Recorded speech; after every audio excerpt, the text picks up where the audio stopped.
وهذا كتاب أنزلناه مبارك فاتبعوه واتقوا لعلكم ترحمون.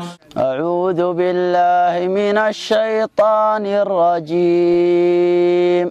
إن المتقين في ظلال وعيون وفواكه مما يشتهون. كلوا واشربوا هنيئا بما كنتم تعملون. إنا كذلك نجزي المحسنين.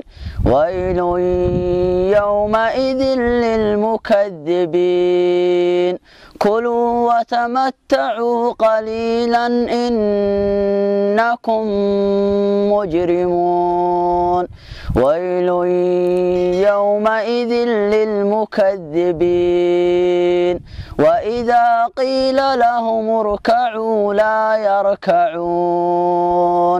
ويل يومئذ للمكذبين. فبأي حديث بعده يؤمنون.